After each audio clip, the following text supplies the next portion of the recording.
السلام عليكم ورحمة الله وبركاته. يا رب تكونوا بخير وبصحة وسلامة وسعادة.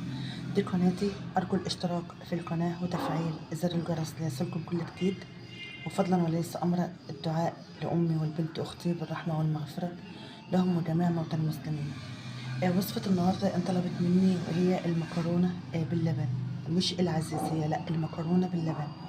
طبعا هي تفاصيلها قريبة جدا للعزيزية، بس بتختلف في بعض التكات والشغل فيها يعني. تمام. اول حاجه هنسمي الله. هنجيب كوبايتين من المكرونه، اي نوع مكرونه عندك، بس انا للامانه كانت عندي المكرونه دي باقيه من كشري، فانا يعني سبتهم في جنب، قلت ابقى اعمل بيهم الوصفه. تمام.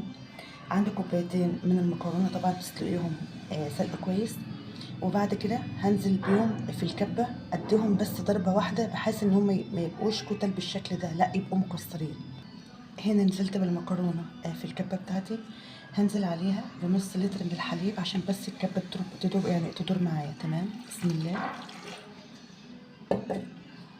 هضربهم ضربتين.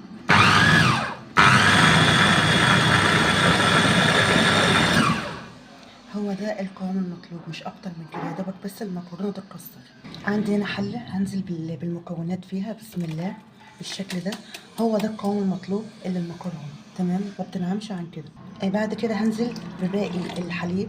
طبعا انا حاطه لتر ونص من الحليب او من اللبن الجاموسي بتاعنا. بعد كده هنزل بكوبايه من السكر. بسم الله. سكر حبيبات عادي. طبعا السكر هنا يعني حسب اللي انت بتحبيه، سواء حباها مسكره قوي، حباها تكون سكرها هادي شويه، ده يرجع لك انت. بعد كده هنزل بظرفين من الفانيليا. بسم الله. طبعا لو عندك قشطة بلدي او وش لبن وحابة تضيفيه عادي، بتديلها طعم ويبقى طعمها غني اكتر عن ما يكون لبن بس. تمام. بعد كده هرفعهم على النار. تمام. بسم الله. طبعا هفضل اقلب فيهم كويس قوي لحد ما السكر يدوب تماما والخليط يتجانس مع بعضه. تمام. طبعا كوبايتين المكرونه، لو انت عاوزه تحط عليهم لتر حليب واحد تبقى عادي، بتبقى كويسه جدا. بس انا بصراحه بحب يعني ازود كميه اللبن عشان انا عندي ولادي مش بيرضوا يشربوه، فبديلهم قيمه غذائيه اعلى بس. لكن لو حابه تعملي لتر حليب على المكرونه بتبقى جميله معاك، وبتبقى جوسي برضو وناعمه، وفي نفس الوقت بتبقى متماسكه وجميله. تمام. بعد كده هنزل بثلاث معالق كبار من السمنه البلدي. طبعا يفضل ان هي تكون بلدي، لكن لو مش متاح البلدي وعندك اي نوع سمنه بتفضليه عادي تقدري تضيفيه، مفيش اي مشكله. طبعا في المرحله دي بتقلبي على نار هاديه شويه، علشان المكرونه ما تتلسعش منك او تدي طعم اذا طعم المحروق او طعم الشياط. تمام. بتشتغلي وهي النار عندك تكون هاديه. الاضافه اللي بعد كده عندك كوبايه الا ربع من الحليب، هنزل عليها بثلاث معالق من النشا. بسم الله. علشان اربط الخليط ده مع بعضه. بسم الله.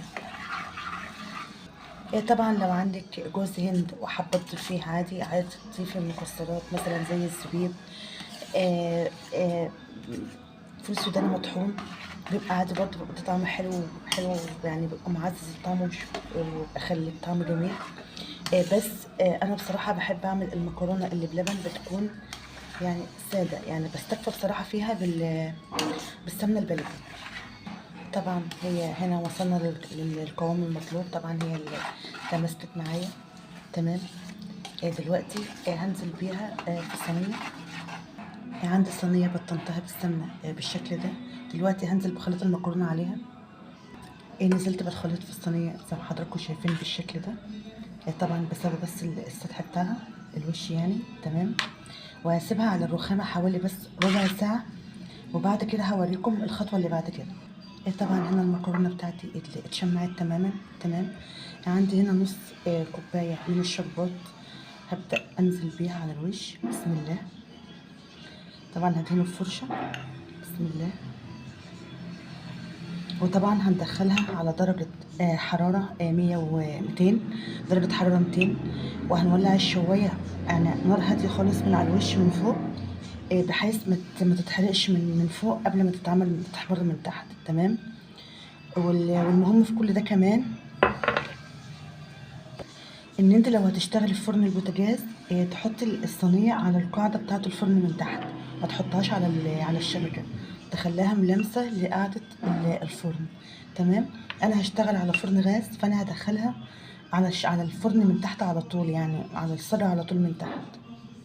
كده انا خلصتها، هدخلها دلوقتي على الفرن، وبعد كده هوريها لكم مع بعض، نشوفها مع بعض. طبعا المكرونه بتاعتي خرجت ما شاء الله من الفرن، شايفين اللون والجمال ما شاء الله اللهم بارك. تعالوا بينا نقطعها مع بعض. بسم الله. طبعا هي لسه سخنه شويه، بس يعني متماسكه، مش سخنه قوي يعني. بسم الله.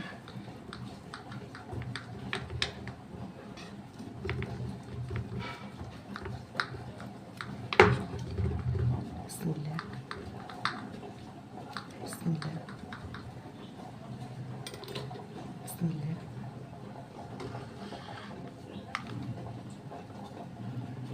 شايفين ما شاء الله، شايفين ما شاء الله جميلة جدا، ما شاء الله جميلة جدا، وريحتها حلوة قوي. طبعا هي ريحتها قلب المكان، ريحة السمنة البلدي بتبقى جميلة قوي في الحلويات، خصوصا في الجو اللي احنا فيه ده. بكده اكون وصلت لنهاية الفيديو. ارجو الاشتراك في القناة وتفعيل زر الجرس ليصلكم كل جديد. فضلا وليس امرا لا تنسوا امي وبنت اختي بالدعاء لهما بالرحمة والمغفرة. دمتم في حفظ الله. السلام عليكم.